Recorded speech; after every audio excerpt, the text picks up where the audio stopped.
आप विषय पर नहीं बोल रहे। Mujibulla Khan ji, mister Mujibulla Khan, please speak.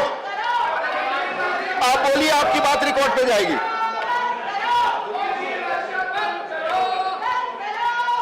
के लिए परिवार न्याय अधिनियम 1984 में संशोधन करने के लिए कानून और न्याय मंत्री द्वारा 18 जुलाई 2022 को लोकसभा में विधेयक पेश किया गया था।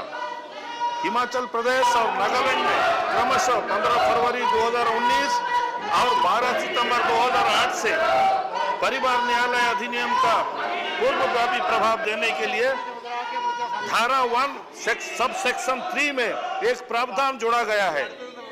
धारा 3A को जोड़ा गया है, जिसके तहत संशोधन अधिनियम के शुरू होने से पहले हिमाचल प्रदेश और नागालैंड में फैमिली कोर्ट की स्थापना की गई थी।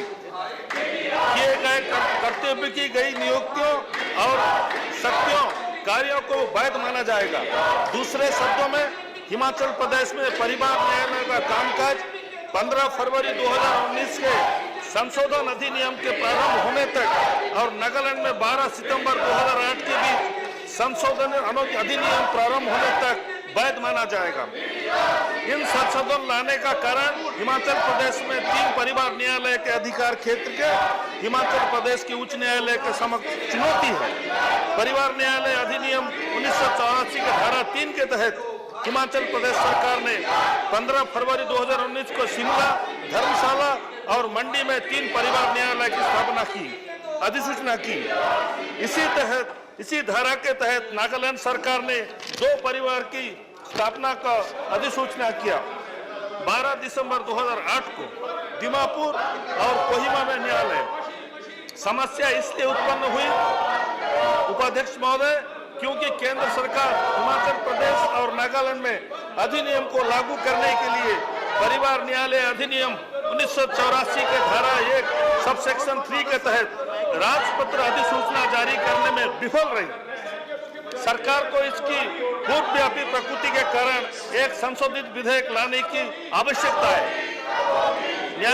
न्यायपालिका में बार बार ये माना गया है कि कार्यपालिका प्रायोजित कार्य कर सकती है।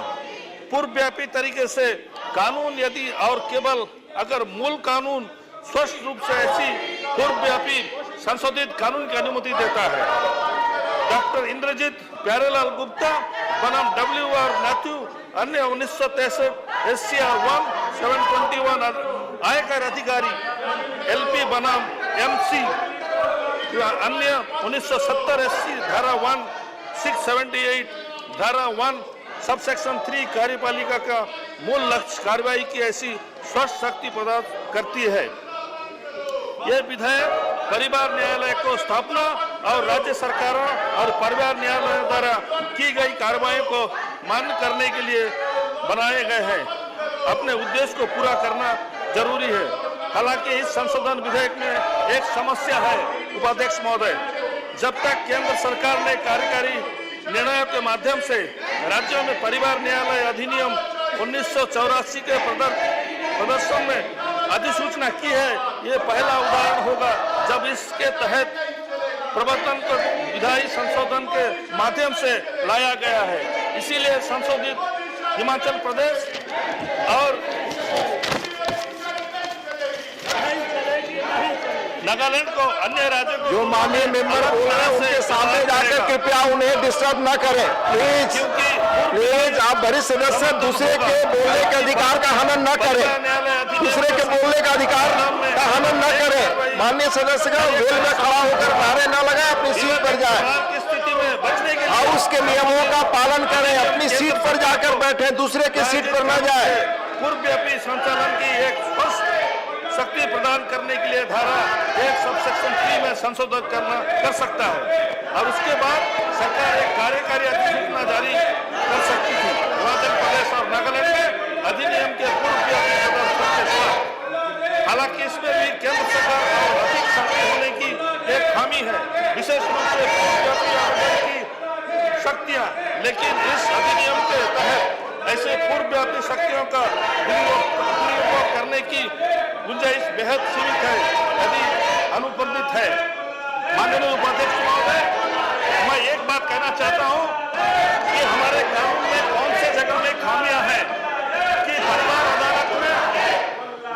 पति पत्नी का झगड़ा होता है या वो लोग अलग होना चाहते हैं या पति अलग होना चाहता है या पत्नी अलग होना चाहती है, तो उनको आसानी से क्यों अलग नहीं हो पाते? उनके जो छोटे छोटे बच्चे रहते हैं उनके ऊपर भी उनका इफेक्ट पड़ता है, उनके ऊपर छोटे बच्चों को मानसिकता के ऊपर इफेक्ट पड़ता है, क्योंकि उनके माँ बाप का झगड़ा छोटे बच्चों के ऊपर भी आता है।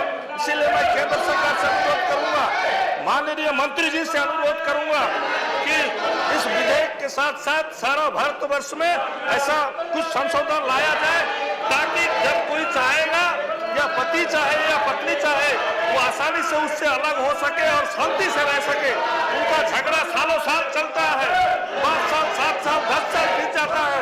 इसलिए मैं आपसे अनुरोध करता हूँ कि कुछ संशोधन लाया जाए और उसमें समाधान किया जाए। Thank you Mujibullah ji. श्री सुभाष चंद्र बोस पिल्ली, श्री सुभाष चंद्र बोस